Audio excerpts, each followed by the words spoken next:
अस्सलाम वालेकुम। मेरा नाम है सिद्रा नासिर और मैं एक साइकोलॉजिस्ट, लेक्चरर और माइंड साइंस ट्रेनर हूँ।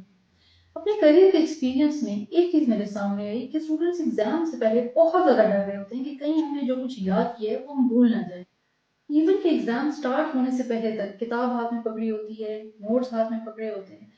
जब तक इन्विजिलेटर अनाउंस ना कर दे कि भाई पेपर स्टार्ट होने वाला है, आप किताब की जांच छोड़ दें और आके अपनी सीट ले लें, तब तक ये खौफ सता रहा होता है कि कहीं जो कुछ हमने कल याद किया था या परसों याद किया था वो हम पेपर के वक्त भूल ना जाएं।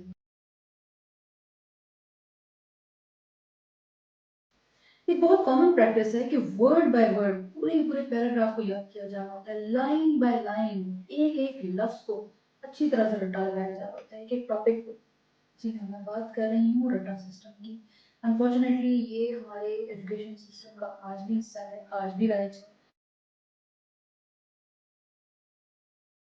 अब इससे होता क्या है, स्टूडेंट खौफ की कैफियत के अलावा एक स्ट्रेस से जरूर गुजरता है। एग्जाम सीजन उसके लिए एक बहुत ही खौफनाक और होलनाक किस्म की मंजरकशी का नाम होता है।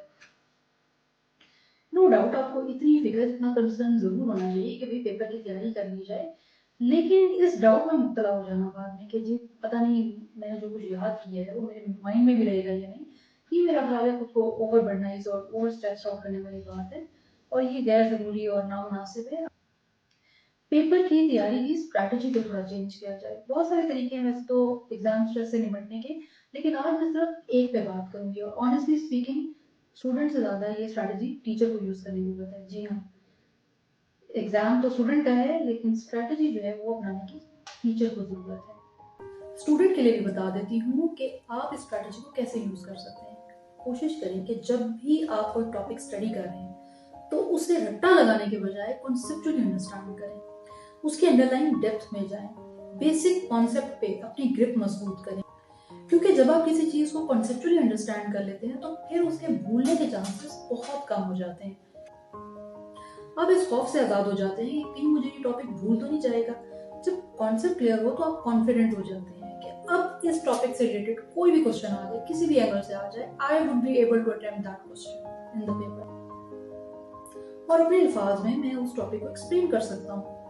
और कोशिश करें कि पढ़ाते वक्त भी अगर हर टॉपिक को लेकर आपके लिए मुमकिन नहीं भी है तो जिस भी टॉपिक को लेकर आपके लिए पॉसिबल है आप उसकी कॉन्सेप्चुअल अंडरस्टैंडिंग अपने स्टूडेंट्स को। उसका एक तरीका ये है कि स्टूडेंट्स को थ्योरी के साथ साथ प्रैक्टिकल एक्सपीरियंस जरूर दीजिए, क्योंकि जिस चीज का इंसान को प्रैक्टिकल एक्सपीरियंस हो जाए उसे याद रखने की जरूरत नहीं पड़ती, वो याद रह जाती है। पेपर हो तो कॉन्सेप्चुअल हो, सिनेरियो बेस्ड क्वेश्चन देने की कोशिश करें और स्टूडेंट्स को बता दें कि मेरा पेपर इस पैटर्न पे बना हुआ है, मेरा पेपर ऐसे आएगा, इसमें रट्टे से काम नहीं चलेगा, कॉन्सेप्चुअल क्लैरिटी होगी तभी आप मेरा पेपर अटेम्प्ट। यही स्ट्रैटेजी मैं अपने स्टूडेंट्स के साथ हद्दुल इम्कान इस्तेमाल करने की कोशिश करती हूँ।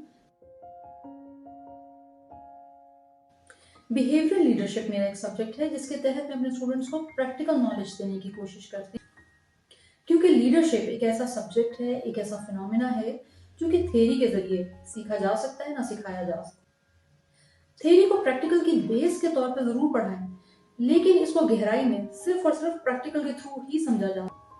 ऐसा ही कुछ मैंने अपनी क्लास में किया जहां मैंने एक एक्टिविटी के थ्रू अपने स्टूडेंट्स को प्रैक्टिकल नॉलेज देने की कोशिश। उस एक्टिविटी की रिकॉर्डिंग की, आप भी देखिए और एंजॉय कीजिए। और हाँ, एंड पे उस एक्टिविटी से हासिल होने वाले जो लेसन थे वो मैंने क्लास के साथ शेयर किए, आप भी देखिए और एंजॉय कीजिए। करना क्या है कि ये आपको जो है ये जो फर्स्ट कप है आपने जो है ये पे लेना, ये कप उसके अंदर आपने पानी भर के देना, जितना ज्यादा भर के। उसके बाद आपने क्या करना है, पीछे मुड़े पकड़े, पीछे मुड़े पकड़े। इन्होंने जो है नल का आगे करना और आपने क्या करना है, कप जो है दस पीछे करना और इनके कप में डाल देंगे। एंड से आपको मैं दूंगी ये खाली बोतल, ठीक है बच्चे आप पास करें, जी आप पास। आपने उस गिलास से, जो लास्ट गिलास से आपके पास पानी आएगा वो अपने बॉटल में डालें कि वहां से आपने जैसे ही उसके अंदर ऐड किया पानी और से लाके गिलास जो है वो क्या करते हैं, यहाँ से आपने जैसे देखा कि वहां से भर गया आपने यहाँ दोबारा करेंगे, ठीक है। लेकिन जब तक वो नहीं फील करेंगी और वो अपनी बॉटल नहीं दिखाएंगी आपने तब तक पानी नहीं ऐड करना।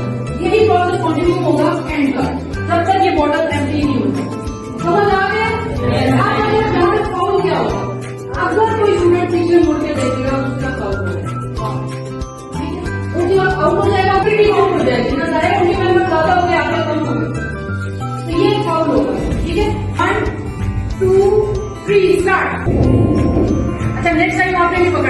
उनके हाथ में होगा, ठीक है, याद उनके ही हाथ में होगा, अपने हाथ से याद रखते हैं।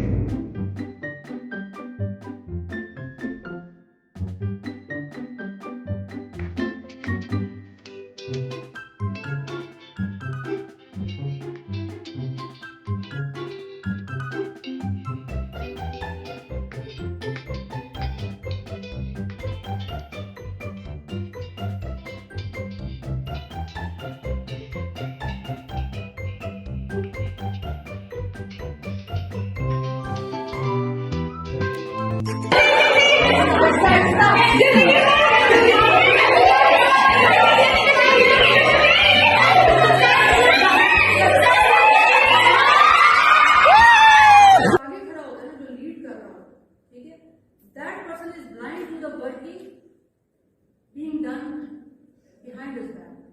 समझ रहे? जो कुछ उसके पीछे हो रहा है, क्योंकि हर एक हायरार्की जो होती है ना, हायरार्की क्या होती है, एक सीईओ है, उसके बाद जो है वो जनरल मैनेजर है, उसके नीचे मैनेजर है, उसके बाद असिस्टेंट मैनेजर है, उसके बाद वर्किंग टीम है। वर्किंग टीम का काम सीईओ को नहीं पता, लेकिन एक चेन है जो फॉलो हो रही है, उसको नहीं पता कि अंदर बातें हो क्या रहा है, लेकिन उसके ऊपर जो सुपरवाइजर है उसको बहुत ज्यादा माइंडफुल रहना होता है कि अगला काम कैसे कर रहा है और मैं पीछे इसके खड़ा हूँ, आई हैव टू सी कि काम कैसे हो रहा है, कि वर्क नीटली होना चाहिए, ठीक है। इसमें एक लास्ट लर्निंग आपको दे देती हूँ, जो बॉटल जिससे इनिशियली पानी भरा गया था वो ये वाली बॉटल नहीं थी, ऐसा ही है, यहाँ पे और बॉटल थी, वहां पर और थी, लेकिन पानी दोनों में इक्वल लेवल का था और ये बॉटल भी इक्वल साइज की थी, ऐसा ही है, ऐसा ही है।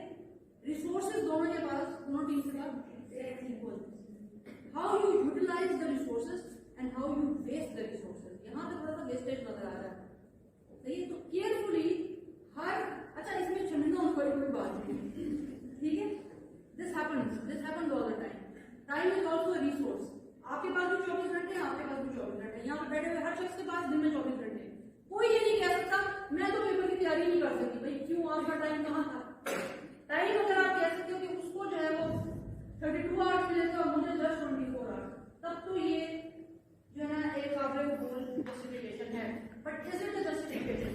कोई कह सकता है कि मेरे पास 24 में से 1 घंटा कम था, उसके पास 24 में से 1 घंटा ज्यादा, नहीं, इट मीन्स कि आप टास्क के अकॉर्डिंग आपको जो रिसोर्सेज मिले हैं वो आप प्रॉपर्ली यूटिलाइज करना नहीं जानते।